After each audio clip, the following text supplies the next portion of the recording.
My name is David Swanson. I was at the Philadelphia Inquirer for over 30 years, and 5 years ago I moved to Los Angeles and I freelance for the Wires.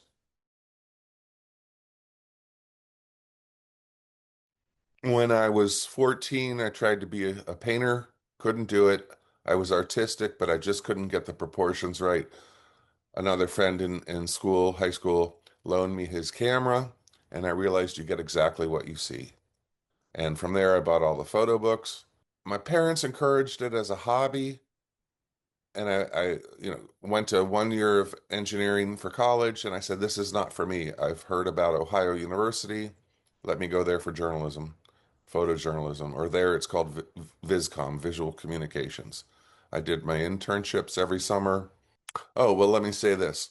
When I just got my driver's license, I was driving home from somewhere, saw a fire, saw a fireman on the ground getting oxygen. I don't know what possessed me to pull over, but I photographed it, went home, made a extremely contrasty 5x7 print, took it to the York Dispatch, York, Pennsylvania, and they said, we can use it. Where do we send the check?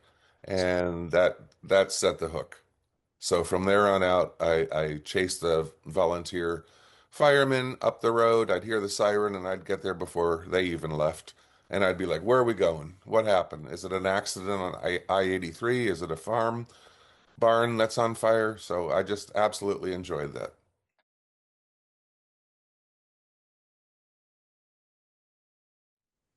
My mom and dad both were in World War II, and they saved Life magazine, Look magazine, all the different front pages that were important to them.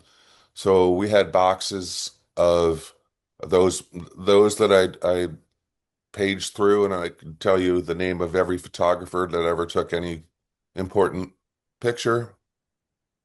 With that, they were very sentimental, and I adopted that as a mindset.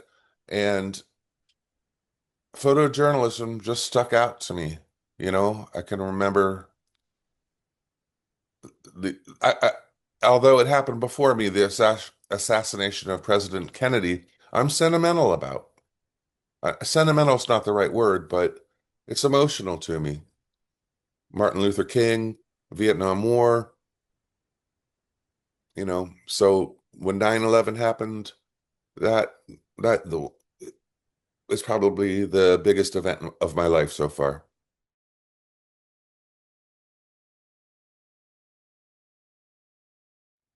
Well, I miss them, and I kind of think they're out there protecting me when I go into these dangerous situations. When my dad was alive when I said I was going to go to Bosnia. And he never talked about World War II, but he started crying at the diner we were at. I've never been in the service, but I want people to understand what happens to a 19-year-old when they're sent overseas to a foreign conflict. So a lot of the guys I was with in Iraq signed up because of 9/11.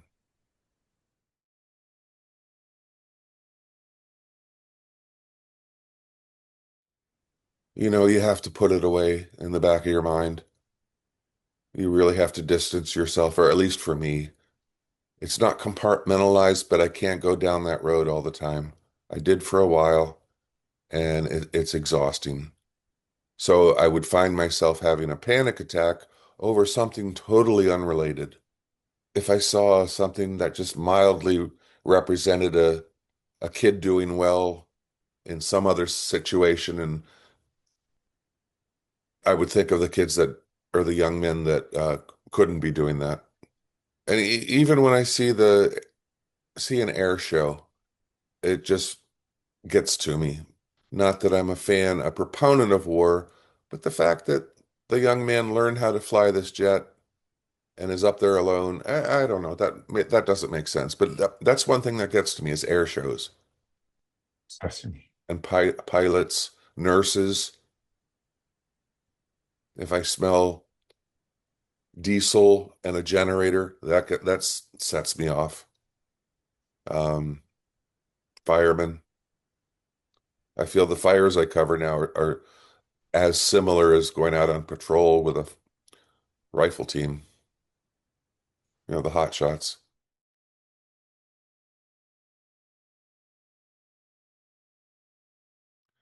You have to live it. Yeah, you're on 24/7. Good luck with that.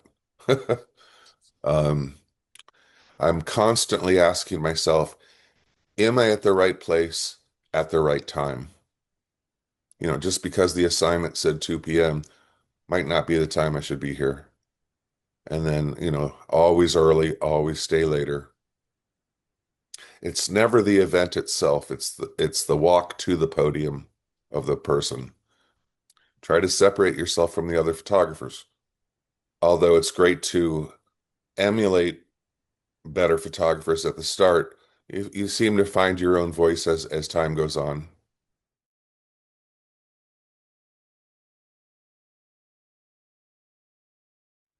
Seeing the world, man. I mean, doing this podcast is a fine line between trying to be humble and talking about things I've done. Photographers get to see the world. We're paid to cover the Super Bowl while people are paying thousands to sit there. We just get to see it close up. We get to see the world close up.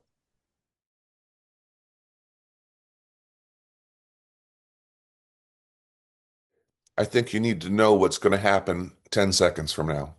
You can't predict any further than that, but know what's going to happen 10 seconds from now. Is that person going to walk my way? Where do I need to be? You need to be extremely observant and follow trends. You need to know you need to apply what's happened in the past to know what's going to happen in 10 seconds and be there for that. Be ready for that. You have to have an inherent and an immense amount of curiosity for the world and just listen.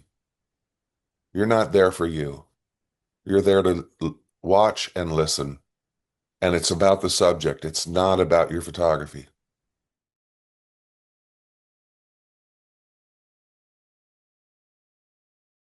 Just listen. Watch and listen. Yeah, there's an old adage about, let me think how it goes though, but it's not knowing the answers, it's knowing the right question. I just think you have to have immense situational awareness and know what's going to happen 10 seconds from now and be ready for it. Don't, and put your money, if you're freelance, put your money into the lenses, not the body.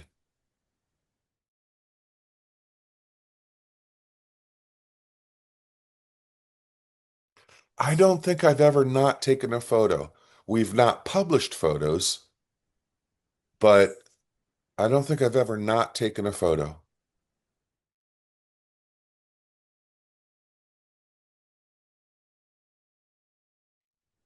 I just bought that 28 to 70 f2. It just looks really cool.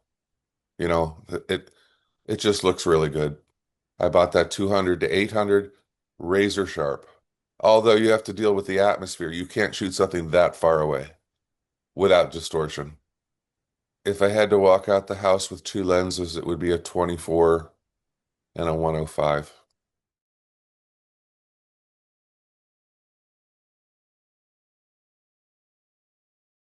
The future, I mean, Canons will shoot 40 frames a second. So at what point do we not call it video and a frame grab? Then don't even get me going on AI. I don't want to be part of that world. And I know there are steps to have photographs verified and I think even the photographer verified, but I see it as having no part in our world. The 9 minute or 12-minute video of George Floyd on the ground.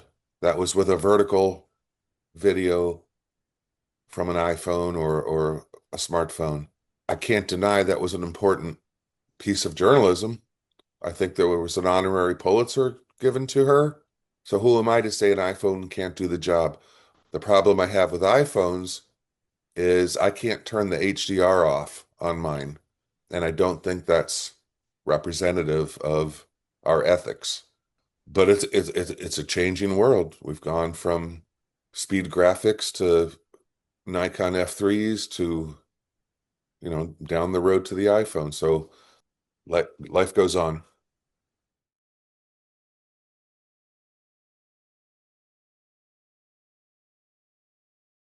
The 16 millimeter, the $300 16 millimeter, a 24, the 28 to 70, the 200 to 800 on a separate strap, a tourniquet, some wipes, and a quarter for attaching the tripod screw.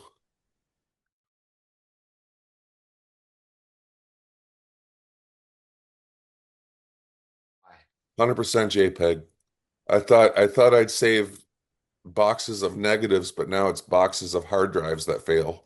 I send my important stuff up to the cloud.